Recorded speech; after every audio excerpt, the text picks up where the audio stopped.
Good morning, good afternoon, I must say, everybody. Welcome to this webinar organized by EASPD on the special topic challenges for disability service provision in rural areas during this very special COVID-19 period. I would like to present myself. I am Lieve de Kempeneer and I am a director of service provider in Brussels, and I also am an EASPD board member, and I was asked to moderate this webinar, which I do with great pleasure. I will give a short introduction to the program to start with some technical information which is important to know. The webinar is recorded and will be published. You are muted due to a short quality of the webinar. After the speakers, you are invited to use the Q&A box to ask questions addressed to the speakers. There is also real-time captioning, so you can activate subtitles. You can do that in the middle bar on the right, where you have this closed caption button. You need to click to it and then click to show subtitles. So that should work, I hope. And all the presentations used in the webinar that you can see later on will be shared with you afterwards. For those who are not familiar yet with the EASPD, a very brief introduction maybe.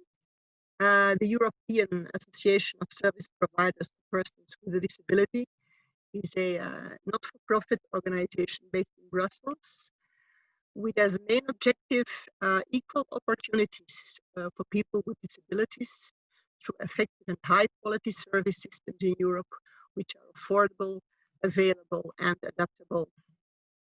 And at the moment, EASPD represents about 70,000 service providers already in 33 European countries, covering all kinds of disabilities. This webinar is the last for the moment, for the summer, in an all range of 14 webinars that passed before weeks. And this one is especially focusing on the impact of COVID-19 on service providers in rural areas. Social care and support services are enablers of human rights, and they also enable people to be independent and to be full members of society. They aim at promoting participation and inclusion in society, also in rural areas. And during this pandemic, it's even more important that people in remote rural areas have access to welfare services, to education, employment, income, and life changes. And this is the main goal of EASPD. And this current COVID crisis and 19 crisis showed that rural areas face a double challenge. And in this context, the European Commission has launched the report of the impact of the demographic change and will present the long-term vision for rural areas next year. And this webinar will help us and them to provide a better understanding of the state of play on the availability of social care and support services in remote rural areas in Europe, and to explore ways in which service provision can be improved. It's a very, very important topic. And I am very pleased to introduce to you some experts in the field and some very interesting speakers on this topic. I will present to you as first speaker Katusha Pereira Cajeda. I hope I pronounce it well, Katusha, from Kogami, Spain. Second speaker will be Michael Longino from Charles B. From Austria. And then Diana Chiriacescu from the Federation of Non-Governmental Organizations for Social Services of Romania. And then, I should say, last but not least, Orsolya Frison Somogi from the European Commission, from the DG Agricultural and Rural Development. After that, you will have some time to put your questions, and they will be kind to give you the answers requested. And finally, it will be Jim Crow, President of EASPD, who will close this webinar with some concluding remarks on this topic and on the speakers' news. So I will stop sharing my screen and handle it over to Katusha, please.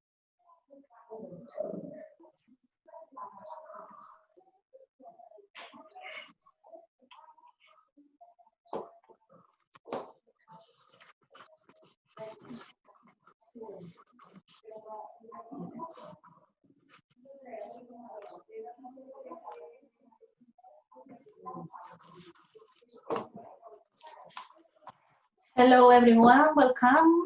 My name is Katusha and work from COGAMI, Galician Confederation of People with Disabilities. In that map, you can see our place that our job is in the northwest of Spain, in the top of Portugal. And only say that Galicia has the rural habitat dispersion index, the most higher of all of Spain. Okay, we are a confederation of more than 50 associations, and in that map you can see all the points that we have face-to-face service. We only have 7 cities. The rest are rural areas of Galicia. Okay. What we do? Okay, some years ago we create a space that we call resources centers for people with disabilities. In that buildings we provide a different kind of service. Mainly we have daily and occupational activities, and after we have the employment service, training for employment, counseling, and social intervention. On the 5th of March, we have to adapt all our service to provide them remotely. In the case of the daily centers, we have some challenges. That was there's no good internet connection in the rural area in Galicia. Many houses don't have any computers. The people who come to daily centers have many support needs, okay, physical and cognitive, and they usually live with their parents, that they are elderly people, retired farm workers with very basic training. They don't have any know-how in computers or in digital know-how, and with very varied economic situation that usually is not a very good economic situation, okay? But we find that we have some opportunities. That was that most of our clients have a mobile phone with data connection. They know how to use WhatsApp and Facebook. We have the possibility to lend some technological resources, not a lot, not computers, because we need for the professional, but maybe some modern USB, some software, some adapted mouses. And we have been working for a long time on development and support products with 3D printers. And the clients, our clients have that products in their homes. With that, we decide to move the rehabilitation activities, and we start doing videos for training the activities of the daily life with our occupational therapists. With these many videos we put on Facebook, and after our clients send to us the answers and the examples of the activities that they are doing in their homes. We organize 2 individualized sessions, okay, through video calls or calls with the parents and with the clients, because we detect that we need to support the families too, to attend the people. As soon as we could, we also brought some materials to their homes. Okay, some of our professionals are not technicians, are drivers or help people, and we can move the people to the houses to bring some materials for work better at homes. And that provides us some learn is the technology is an opportunity for us, but for people with many support needs is not enough on their own.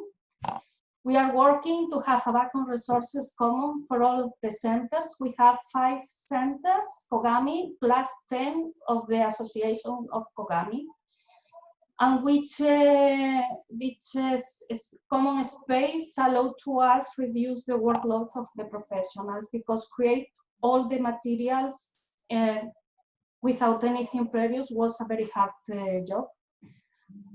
And increased intensity of the work with the families, we believe that must remain, okay? It's something new, but it's for a long time. For the future, with our new reality and return the face-to-face service, I have to say that that week we'll restart with the face-to-face service, okay? We have some problems for the safety measures, and we have some budget needs that we must think for answer to that, okay? The principal challenges is with the adapt transport, because it's very expensive, and without them, we cannot provide the service to the people. Okay, in the rest of the service, the problems are lowest, because usually we provide some of the activities through the telephone, but only some dates. For example, we expect a decrease in the contract of people with disabilities, more than the 25 decrease during that year. Okay. Training, we have a problem with the training, because we have the experience in distance training for employees for many years. We have the specific platform, but we don't. We have to wait 2 months for the authorization of the authorities. Okay, and now all the training is a distant training. Okay, and the supporting products service, now for safety reasons we cannot restart it, but we use some of these products for the clients of the daily centers. Only some conclusions in general. Okay, the fluid relation with the public authorities has facilitated some of the responses. I have to say that all the organizations, not only Kogami, or all the disability movement in Galicia, have a fluid cooperation with the authorities, and that provides to us have the finance needed for modification the methodology of working with our clients. We must work on developing a mixed model of care. Okay, face-to-face is it's the way, but we need to have online service too. And we start to thinking and maybe work a lot with the augmented reality, because maybe for the rehabilitation activities is a good way. We need to continue to working with the public authorities to improve the connectivity in the rural areas. And we need the guarantee that the rural areas must be a priority for the public authorities too. And that's all for my part. Thank you so much. Thank you very much, Katusha. Thank you. Please, Michael, the floor is yours now.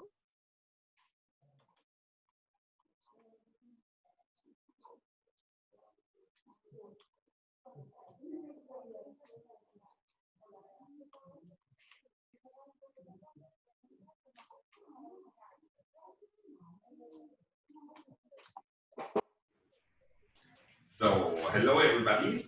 From my side, thank you, Liebe, for giving me the word. My name is Michael Landino. I'm coming from Champsby, a social service provider in Austria. Now I have technical issues. It's working.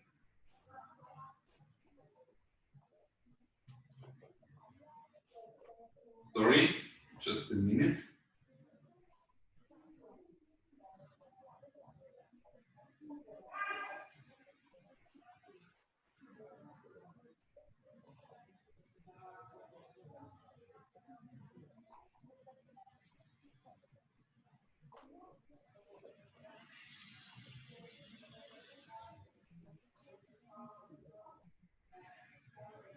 So, in the end, I think it worked out.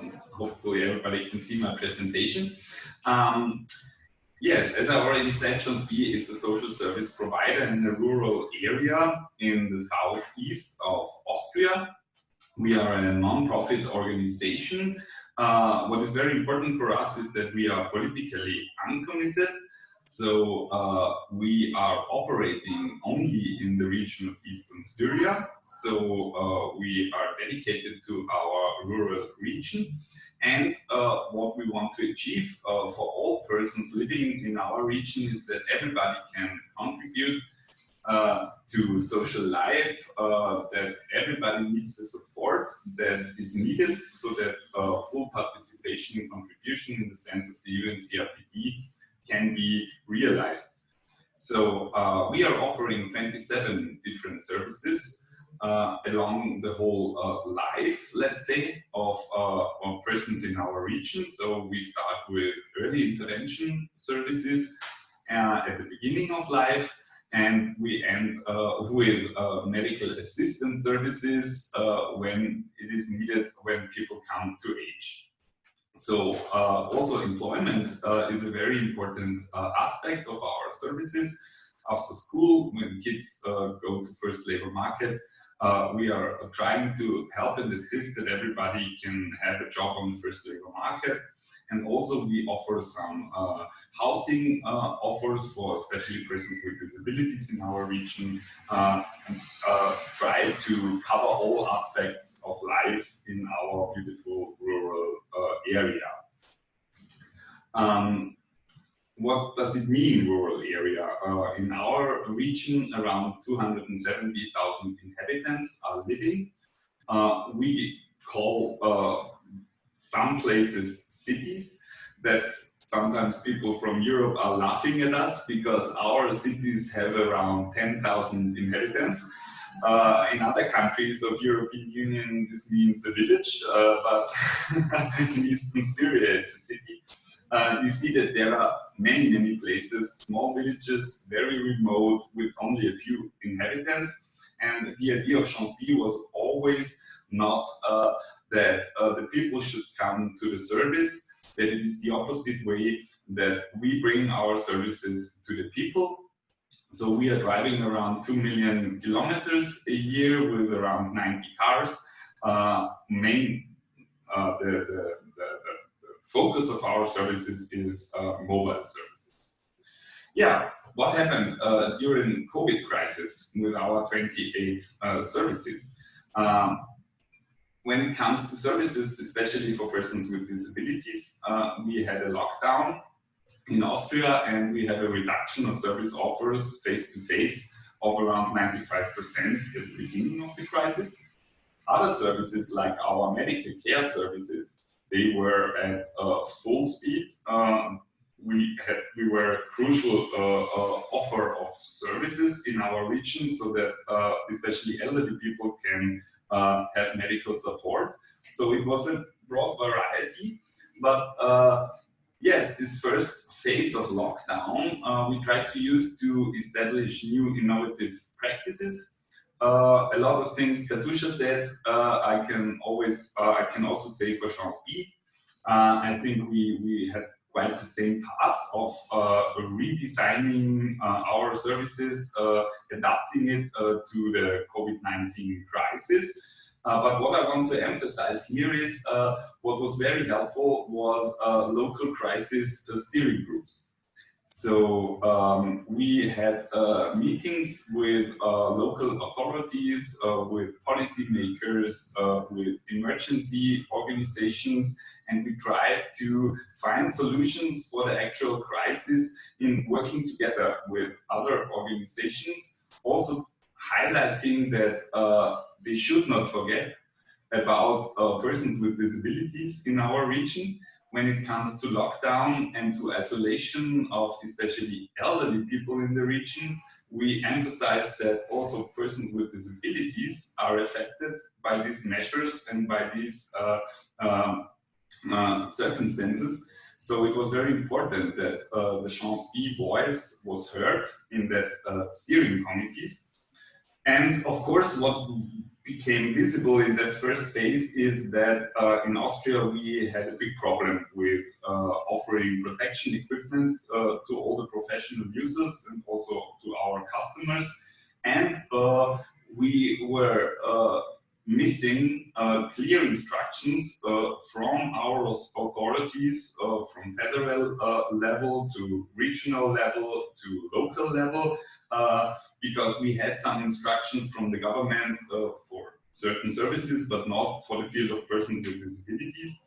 So we had to redesign our services on our own, and the way how we thought it is the right way. And I think we managed quite well, but it would have been helped to get some support. Yeah, after the lockdown, now in Austria, we are at the phase of reopening again. We are now confronted in integrating our new innovative approaches with the existing legal frameworks, and there is sometimes a collision between what is meant by legal frameworks and what is now an innovative practice at the moment. I think that Usha, you already said that.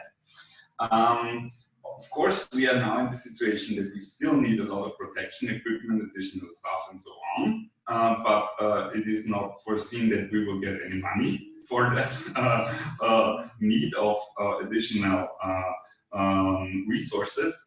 And at the moment, we are struggling a lot of how we can survive under that circumstances and find the balance between security and safety issues for our customers, for our staff, and still be accessible for everybody who needs us under very difficult frameworks from COVID crisis. And yes, we will see how that match will continue the next month. Still, we do not get any clear instructions from our authorities, so also in the reopening phase, we are a little bit on our own to decide what is wrong and what is right. Yes, what would help? Simply to say immediate and low bureaucratic support. When we need help because we want to maintain our services, keep them available for all persons with disabilities in our region, we have to be fast and we have to respond to actual political decisions. We do not have time to write some applications or to ask for funds somewhere because we have to act immediately at the moment under the new circumstances. Also, it would be very helpful to foster the idea of coordinated action, of a strategy who is not only having in mind persons with disabilities or elderly people or the young, to have a coordinated action of all different aspects of society and all different groups of persons living in our region. That would be very helpful.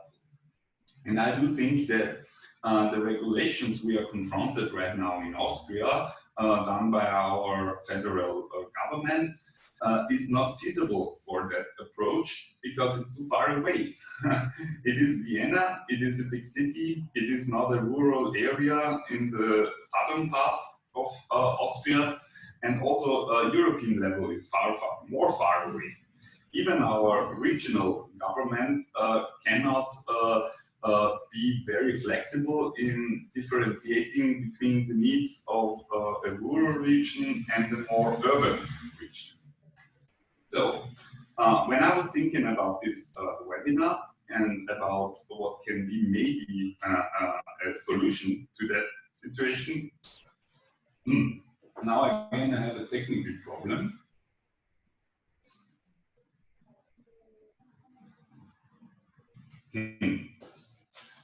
Okay, I think I will talk without the slides, unfortunately.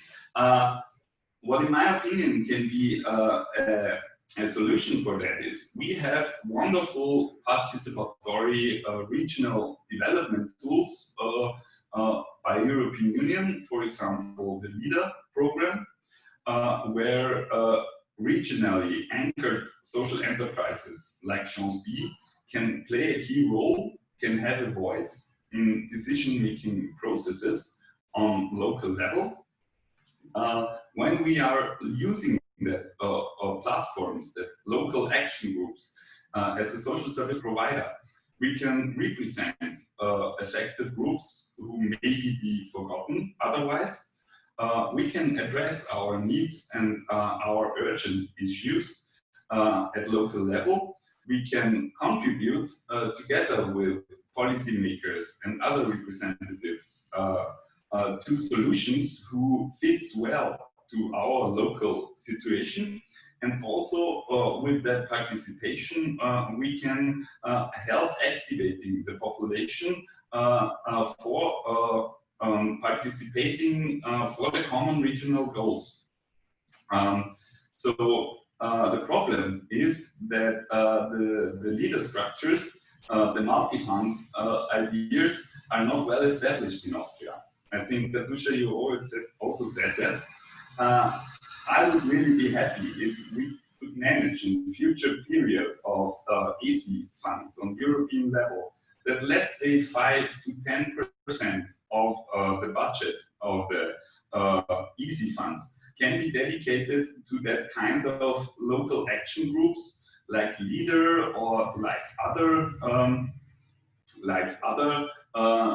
programs of European Union funding, and that these local action groups where social service providers can be a part of can decide what to do with the money from European Union so that it fits to the local needs in that region.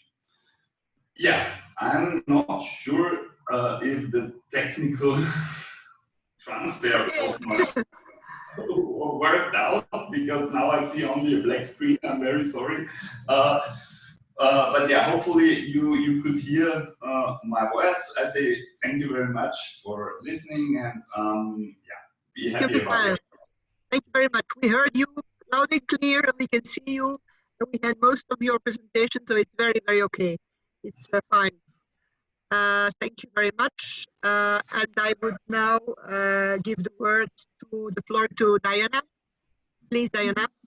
Hello, everybody. Thank you for joining us today, speaking about a situation in rural areas that affects a lot both persons with disabilities, service providers, and families. And I will try to bring a perspective from Romania, but I think this situation in Romania is very common for the entire region of Eastern Europe. So I will share my presentation, and I will start briefly by saying that I represent the Federation of Non-Governmental Organizations for Social Services. This is a federation including 37 non-profit organizations, associations, and foundations that deliver 128 services in many counties of Romania, 12 counties. And these services are provided for all categories of vulnerable or marginalized people, including persons with disabilities. What I can say is that in Romania, we entered very fast in the lockdown mode, practically even before having the first deceased persons from COVID. It was in March 18th. And on that occasion, all day services were closed, including rehabilitation services. The mobility of citizens was severely restricted. People were not allowed to circulate anymore, except for basic needs and food provision and so on, medicines. The hospitals and the medical facilities were mainly reorganized for responding to the epidemics related emergencies, which meant that the majority of other medical services were on hold, and this affected a lot persons with disabilities, their families, but other clients as well with chronic diseases, for example, and with treatments that were absolutely urgent and needed. And additionally, on April 10th, all residential centers, including centers that were hosting people with disabilities, entered in a new phase of safety procedures by organizing 40 days mandatory shifts of the staff. They were in complete quarantine. And these shifts were followed by 14 days of strict isolation at home of these staff members, and all visits of users were forbidden, as well, visits from the family, of course, of the users.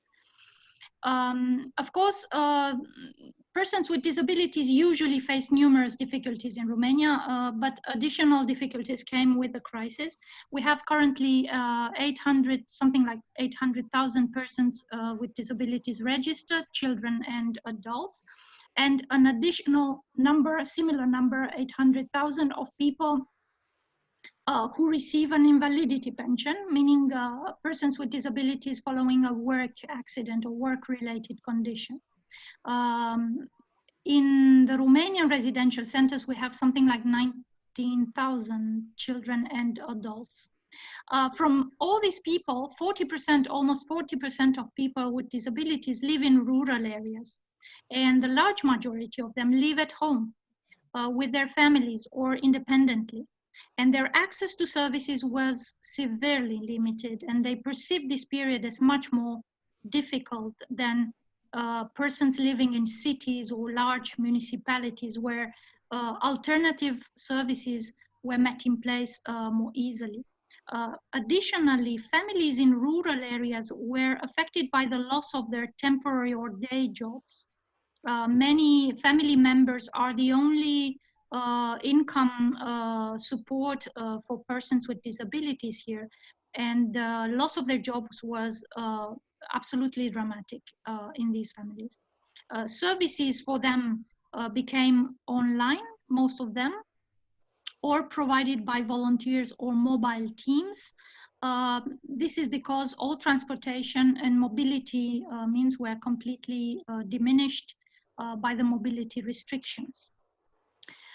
Additionally, in Romania, we face a very uneven distribution of social services, and this is something probably characteristics in many Eastern European countries.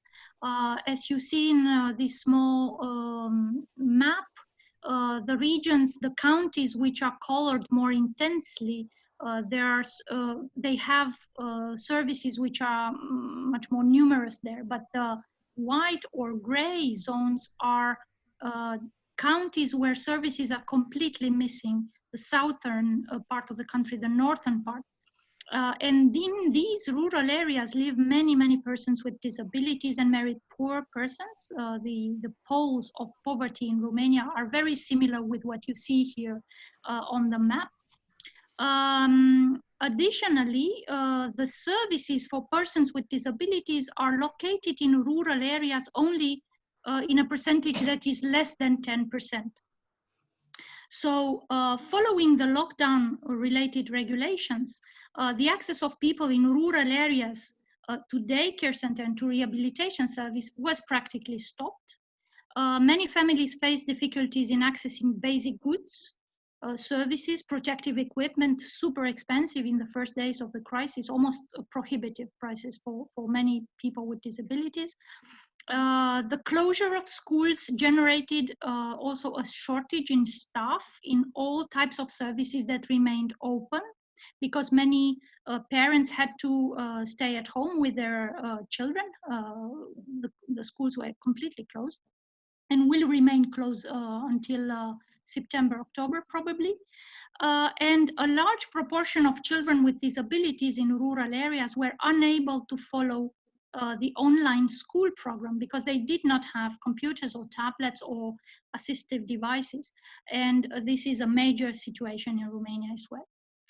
Another problem that we face is that local councils have very small capacity of initiating or developing new services or crisis response services. This is due to the fact that the decentralization of services in Romania is not finished.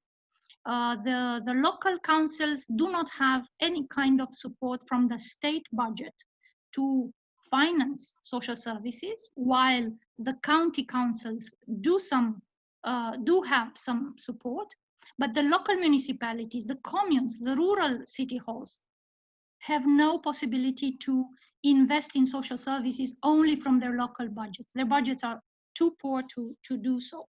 So this situation, which is endemic and long-term in Romania, affected a lot the situation of people with disabilities in this period. For this reason, the social workers, the professionals in rural areas, as you can imagine, are rare. The percentage of social workers in communes is below 4% in the majority of them. Only the richest communes can afford 4 or 5 community workers or social workers, but the majority do not even have 1 or 2 people there. So in order to compensate these effects of the crisis and these significant loss of service provision in these areas, the government initiated a rapid response program, 18 million euro, for contracting out social workers. These social workers were contracted from NGOs, from liberal social worker society companies, yeah, in order to deploy them as quickly as possible in rural areas. In addition to this, the NGOs gathered together in ad hoc coalitions and delivered goods and services, including emergency services, for all categories of persons who could not access the usual services anymore. Michael was talking about the emergency services, Katyusha as well. For us, it was very important to make sure that while hospitals were closed, police-related services were closed, the emergency services remained somehow accessible, but there was a dramatic shortage of them in these times. And then it is to be mentioned that the NGOs, the donors and the companies made a massive effort to provide protective equipment in both public services and in households. What we learned from this first peak of the COVID crisis, we learned that we need a massive and an urgent investment in rural social services, together with social infrastructure, with assistive equipment and technologies. We need investment in adapted transportation facilities and in inclusive emergency services. And because of this acknowledgement, I think the government decided to plan an investment of 1 billion euro in rural communes in the next cycle of European structural funds, so co-funding between EU and national funds, to solve as much as possible this problem in the next 7 years. And then we learned that probably the solution will come from new forms of cooperation between city halls, between county authorities, between NGOs, volunteer groups, and a multi-sector cooperation. What we saw now, it's that the social sector cannot deal with the problems alone. We need a cooperation between the medical, the social sector, the police, the local administration. And I think we need to keep the good practices active from this period and to use the successful situations further on. Thank you for your attention, and we remain to your disposition if additional information will be useful to some of our colleagues. Thank you. Thank you very much, Diana, and thank you very much to all the speakers so far for their great presentation. It was very interesting. to see the common challenges in all these countries anyway. And then I would now give the floor, like to give the floor to Mrs. I hope I pronounced it well, Orsolia Frison Somogi from the European Commission. Please, the floor is yours.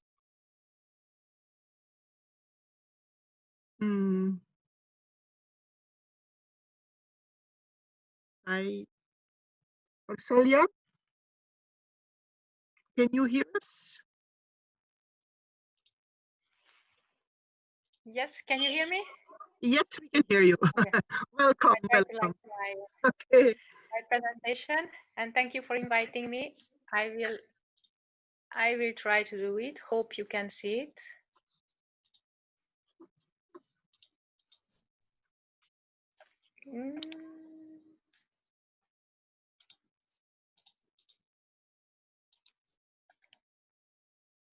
Can you see my screen? Yes, we do. Yes. Yes. Perfect. So thank you for inviting me. Okay, that's better. You can see the Yes. presentation? Now it's fine. It starts? Yeah.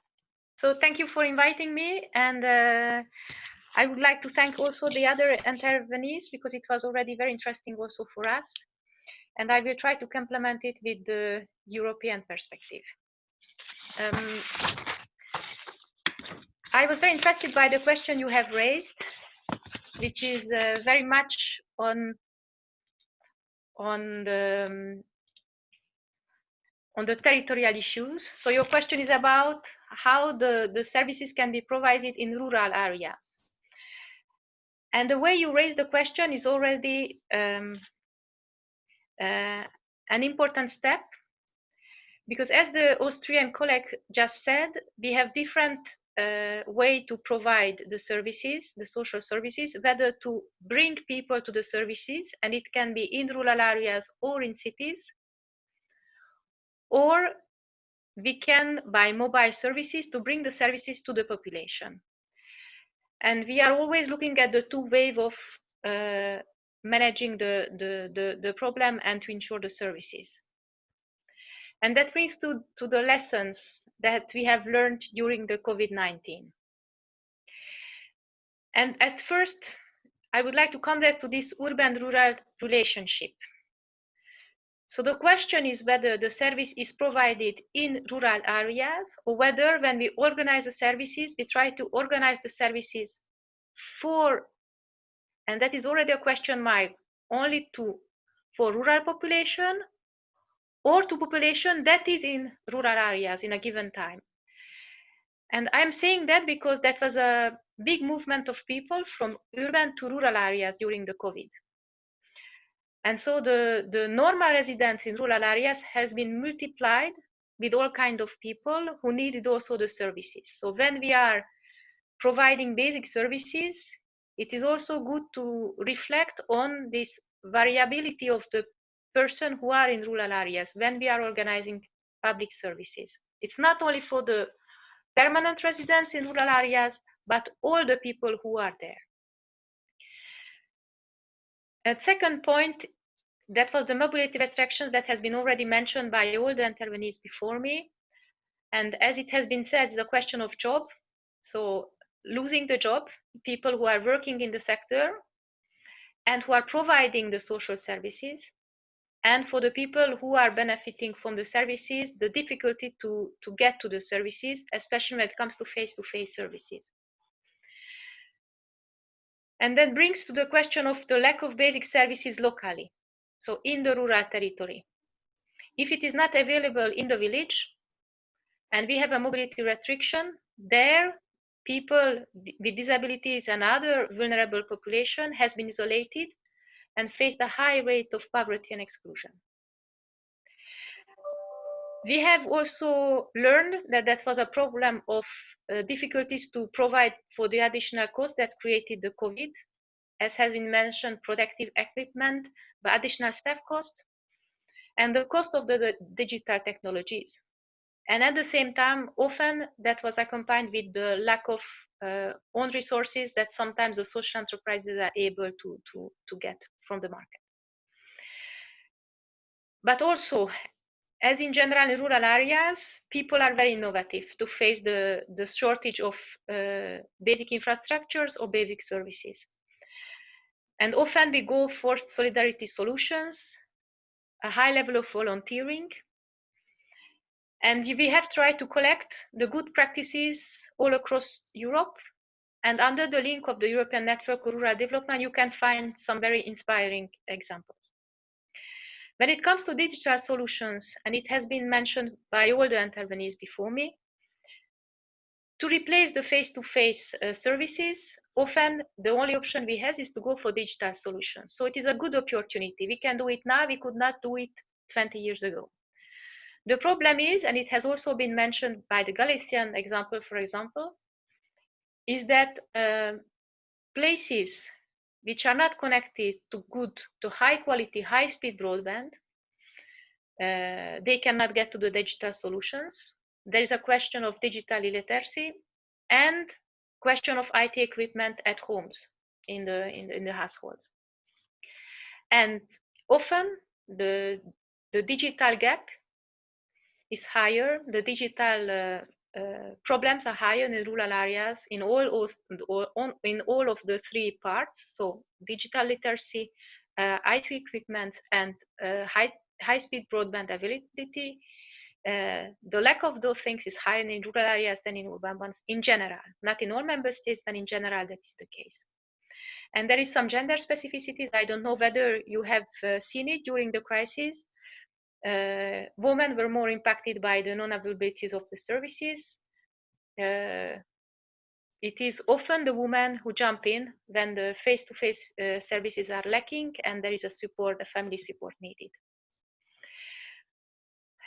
Besides the fact of the COVID that revealed us some of the issues, we know that there are long-term issues in rural areas, and that has been well presented in the Romanian case, for example. And I was very interested to see figures about disabled people in Romania and their location in the territory, because that is one issue we have. We don't know where are the people with disabilities. We have general number at member states level, but we don't have a clear number of people, of disabled people in rural areas across Europe. And when we don't have figures, it is difficult to target and to raise awareness about the issue. So I was very interested to see that in Romania, we have the number of 40%, and that can be compared to the social services, which are only 10% in rural areas in Romania. So that gives us some room to emphasize the problem with the Romanian authorities when we will discuss the new programs, and to say that we have an issue, for example. So besides the monitoring question, that is a question of lack of quality workforce, often in rural areas, and difficulty to attract high quality human resources. There is an unfavorable active and elderly ratio. There is an aging population in many rural areas. It's not always the case, but it is often the case. We have a lack of basic infrastructures and services. There we have already mentioned broadband. We have mentioned transport, which is linked to roads and the quality of roads. And after, how to provide the services itself, health and social centers, for example, in our case. The difficulty we also see is that often providing services in rural area cost higher than in cities. That means that service providers are attractive to cities, attractive because it is more economically viable for them to provide those services in urban areas. So how to recognize that yes, per head, it costs higher to provide services, including social ones, in rural areas than in cities. There is a problem of inappropriate territory planning of services. It has been already mentioned between the local, the regional, national level. All this planning should be done also to see, as I has mentioned at the beginning, what kind of services can be provided in urban centers and what services you would like to provide locally. And if it is in urban center, how to reach, how to make the connection between the two. The problem of lack of involvement of local and rural population decision making, and I will come to this. And one of the solutions, as it has been already mentioned, can be leader. And as I have said, the lack of monitoring data at territorial level. And now quickly what and where CAP can contribute. So the Common Agricultural Policy, because I am working in DG Agri, our budget is the Common Agricultural Policy. And we are now in the process of negotiating the new CAP strategic plans with the member states. So I would say that the first issue for us and where we can contribute is to help that in the decision making, the stakeholders, NGOs, civil society is well represented. And it can be done at the program level, the CAP strategic plan level, in the monitoring committees and in leader. So it is in our proposal, and we will try to get to the in the implementation phase that it's happening.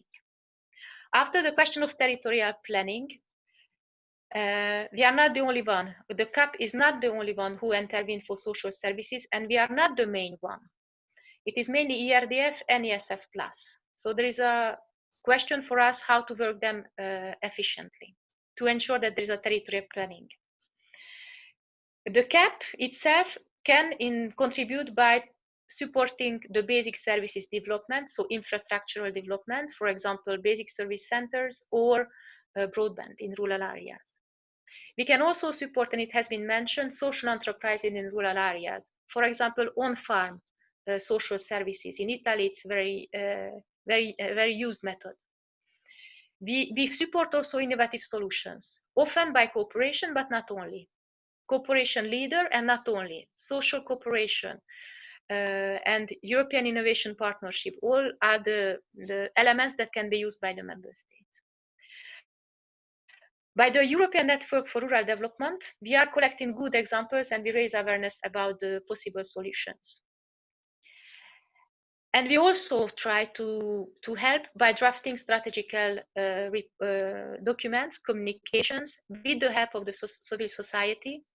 We have just published the demographic report, which tried to emphasize the needs of rural areas. And now we are working on the long-term vision for rural areas that will be published, as we expect, in 2021. And in September, we'll launch a public consultation, and we would be very grateful if you could contribute to it.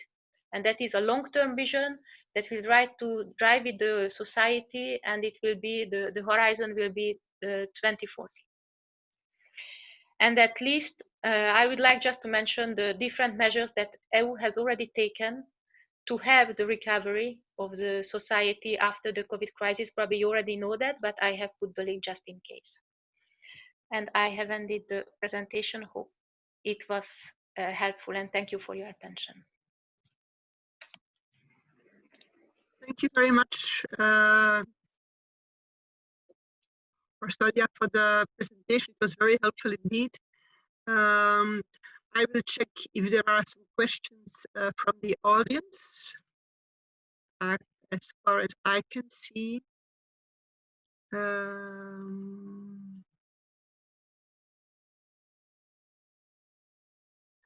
only have some questions from the speakers to each other. A question to Rosalia. How can we improve the use of multi-fund approach? Is that a clear question, Rosalia, for you? Yes, thank you for the question. Yes, the multi-funded CLLD, it can be an option to raise different funds. So to join EFRD, so the CAP, Rural Development Pillar, the social funds and the regional funds effort together, the possibility exists. It will be up to the member states to define how they can do that. We try to ease the procedures. So in the future, doing these multi-funded CLLDs will be easier than currently, that we have tried to do it in the 2014-20 period. It was the first step. We have eased the procedures for the next one. So we hope that there will be a higher uptake. And yes, that can be a solution for local and integrated solutions, but it will be designed by the member states. We are promoting it. It needs to be organized, so there's a preparation. And yes, the aim is that at local level, it does not create administrative burden. But Okay. the national authorities will need to cooperate to put it in place. Okay, thank you very much. But it definitely brings some solutions for the local work if governments are working or willing to do so. I have one more question from Jim to everybody. Perhaps, sorry, Jim, perhaps the DIG might be willing to hold a meeting with managing authorities and partners like EASPD, where the issue of social inclusion and how to boost it in European Commission programs could be explored. Sorry. Was that clear? It's a question to everybody, actually. I say it again. I think, Jim, I just give you the floor. You can ask it yourself if you want to.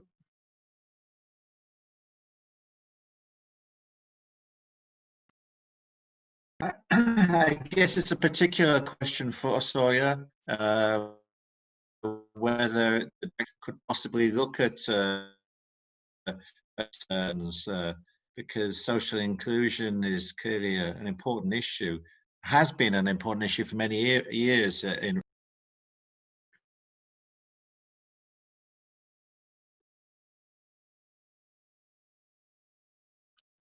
Marcelia, did you get the question? Yes, thank you. Okay, okay. So how to boost if I understand correctly, how to boost the social inclusion in the European programs? That is the question. Yes. Yes. But what we try to do is by the different strategical document we have, and that was the demography report.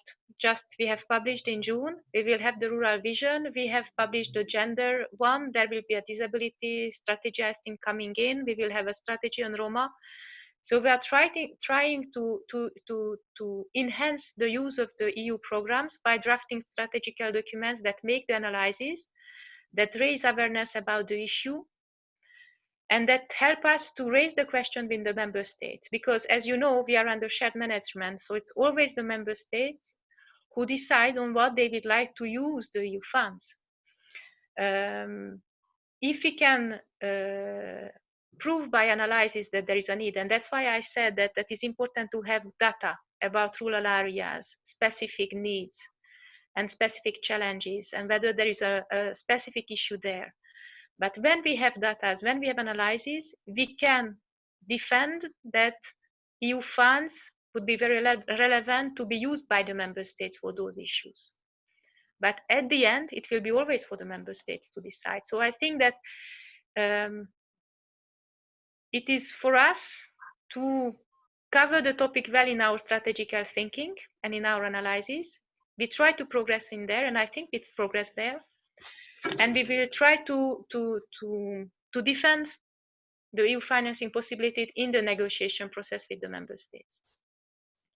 But the program is drafted with the support of the stakeholders and the civil society. So I will say that you have also an important role to play in the drafting of the program proposals, so they include well the question, because you will get our support to use EU funding for that. Okay, thank you very much, Rosalia. I just got one last question from Carmen. I'm sorry again for you, Rosalia. I'm very sorry. About the long-term vision of 2021. Do you plan to include a dedicated section to support services? But we are not at that stage. We are just planning to have this strategical document. It has been decided that we will have one, and the first step will be a public consultation. Okay. And once we have run the public consultation from September, we will think about what it will contain, how far it will be, it will cover. So it is still very open. So please provide as much contribution as possible, and that will drive the communication we will draft. Okay, so maybe one very, very last question to Michael, Katusha, and Diana. For that long-term vision, what would be for you the most important thing to be in it? If you have to name one or two things that well, are really I'm not important. sure I can prioritize so well, but I will link my answer to what Orsolia just mentioned, and I find really essential the fact that we do not have yet very concludent data about persons with disabilities in their areas, but also about the services for them. I think this is an issue that has to be raised at European level as well. In EU, we have not so much data about social services currently, and the distribution of services, the typology of these services, the users of these services, the staff. We need to collect data about users and about services in a more accurate way to document our strategies and our policies, both at national level and at European level. And I think we need coordination between countries and EU on this. Okay, thank you, Diana. I go to the other speakers, but I first would like to thank Orsolia because she has to leave, I see. So thank you very much for your contribution. I think the speakers and the audience definitely found it very, very interesting to hear all the possibilities for the coming years. Thank you very much. Michael, you have some topics for this long-term version. As I already mentioned, I think that co-production, participatory processes in multi-fund fund opportunities on local level can be a very good answer to see what are the demands in all the regions of Europe, and unfortunately, Authority is now gone, but what I would say is more courage from the European Commission to address at national authorities, please use the tools that from the European Commission are provided. Because if the tools are provided, but the national authorities do not use them, they ignore them, and they continue to neglect participatory grassroots developments, then the tools are for nothing. And I do think that European Commission can have the power to be strong and say, you have to do it. You have to use the tools we are offering you because we have an idea of that. That would be a good thing. Okay. Next Commission can, next period, be more strong. Thank you, Michael. Katusha, you would like to add something? Only one thing for us from Kogami and our organization, the point is it's a long term is to come back with the face-to-face service with our clients. Because the technology is well, it's okay, but for the human part, we need the contact, okay? One of our principles is have our service near the people, near the homes, and we need to work for come back for that. And the solution, or one of the ways, I think, is work all together with the public authorities at all levels, national, regional, and European level. Usually we don't do that. We are working with other inclusion associations in the steering committees of the European funds. We work with the regional authorities, and this is our way, I think. Thank you. Okay. Thank you. We have one question from the audience, so I just will give that as very last one. The question is to the panelists: do you intend to involve families in the research you do? Is it a clear question, or is it not so clear? Okay. Usually we hear the families, and usually we want to work with the families and hear, but we think that the voice must be the voice of the people with disabilities. Okay? Okay. This is the priority. After, we need to work with the families, but work with them for the objectives of our clients, not in the other way. Okay. Thank you very much. This will be the final question, because we now have to come to the conclusions, and so therefore I give the word to Jim Crow, President of the EASPD. Please, Jim.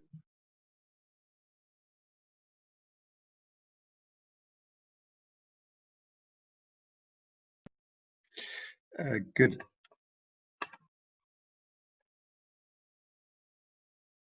Good afternoon. And I hope that, like me, you have all enjoyed those presentations. We've had three really good presentations from member organizations dealing with how they're working in a day-to-day way to overcome the challenges that COVID has presented. There's a message on my screen, so I'm just going to try and move that because it's distracting me greatly. Okay, so I'll just try and get rid of that. Okay. I think for many of us, I think in many of our countries, there were always challenges about working in rural areas and living in rural areas. I think for those people who live in cities, it's very easy to dream about living in a more rural community and think about how perfect that must be. But I think often the realities over the years have been very different. Our presenters have made reference to loneliness and how that can affect people living in a rural area. We know in many of our countries that people living in rural areas are more subject to being poor. It is often an area where we have an aging population. Younger people have migrated to the cities.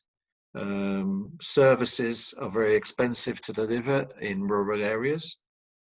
So that was the context when the COVID crisis struck. So we already had in a number of our countries problems in rural areas. And those have been added to, really, made more complex by COVID. I think it's really amazing to hear the work that's been done by our presenters in their countries in trying to deal with these challenges. And there are not easy answers to some of those matters, you know. Many of the people we support really do need face-to-face contact to live their daily lives. Digital responses are never going to be, or not often are not going to be a total answer. But it's really fascinating to see what people have done. I'm here really just to sum up a couple of the points really from those presentations. I think it's very evident across the three countries that we've spotlighted today, but elsewhere, that there are significant differences between urban areas and rural areas, and those need to be properly acknowledged. Funding has to reflect those challenges that are there in rural areas, and more needs to be done on that by authorities. Authorities and NGOs and other organizations have responded best to COVID, where they have partnered up locally, where they've worked together and gone across boundaries to support each other and to deliver that support and assistance to people with disabilities and their families. So we must try and encourage our local partners to speak to us, to work with us when we're trying to support people with disabilities. There's probably a job of work that still needs to be done about raising the awareness generally about people with disabilities and the challenges that they face when they're in a rural area. And that's really just been heightened by the COVID crisis. And it emphasizes, I think, the need for local community development for social inclusion. We were really pleased in EASPD that the Commission were willing to be represented today, and particularly the Directorate General on Agriculture and Rural Development. We believe that they are interested in this topic and would like to work with our members and with the EASPD to try and look at issues of social inclusion and rural development. As Michael was saying in the conclusion, there are some tools there, but they're not always being picked up by our national and regional authorities. And I think we really will at EASPD be pushing the Directorate General for Agriculture and Rural Development to try and do more to fully reflect its title as an organisation. Rural areas need rural development and need more focus and attention. So I think those are the key things that came out from the presentations we've heard today.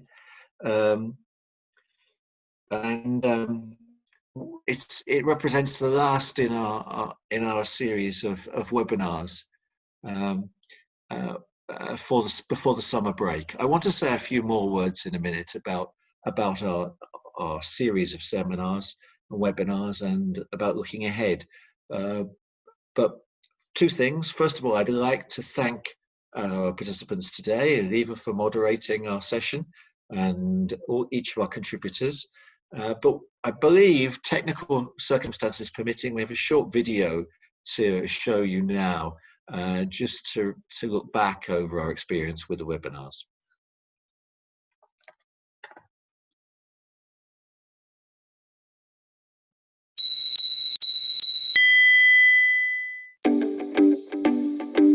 Dear friends and colleagues, welcome at this webinar. As you might see at the bottom of the screen, we are already with 130 participants. I am speaking from Milano, from Italy, which is now, as you know, one of the countries at the center of the coronavirus crisis. And we as providers, we keep close to our people. This is fundamental. Just for your information, this is the first webinar, but not the last one. Good afternoon, everyone, and thank you for joining us. My name is James Churchill. I'm the lucky fellow who's trying to moderate this session. And in this insecure period, we have to search for those things that we can make more predictable.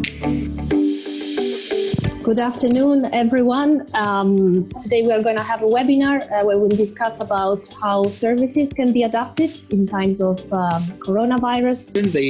In China, the culture that we treat and aged people and the person with disability in a favorable way.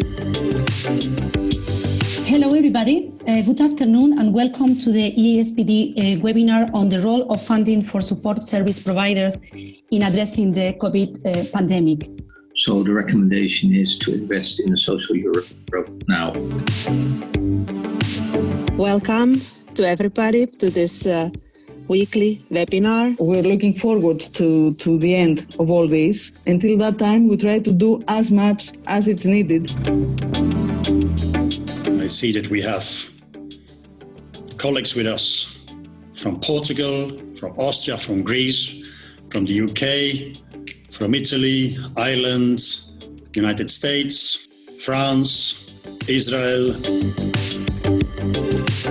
So good afternoon, everyone, from Brussels. This is the 7th EASPD webinar on support provision and ethical procedures. One of our main goals is defend, promote, and develop human rights of persons with disabilities. So in this webinar, experts will share their experiences and possible solutions with us. But generally, crises are part of organizational development. Welcome everybody from right across the European Union and indeed the globe to today's webinar on creative connection during COVID-19.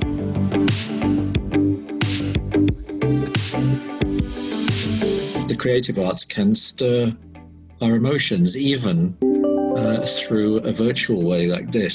So I've been really very taken with what I've heard and seen. Today's webinar, we will talk about ensuring access to education during COVID. COVID-19. It is a new tool. It is something that we can use to support children better. There are more than 200 people participating in this webinar. But we really are trying to make the information available to everybody. Dear friends, dear colleagues, hello. It is Wednesday, it is 2 o'clock, and it is time for EASPD webinar. Investing in our neighborhood, it is also an investment in the resilience and in the well-being of the EU itself. Services were forced to move online.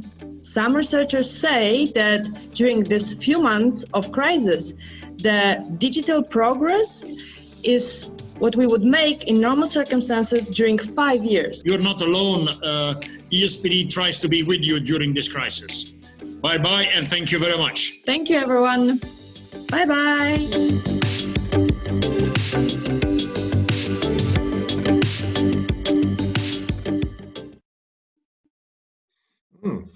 It's the first time I've seen that video. It's really good and lovely to see so many of our members, their contributions during these webinars highlighted there in that video. My thanks must go to all of you who've participated. I think our participants, we had direct participants, but also participants through the Facebook page and Facebook option.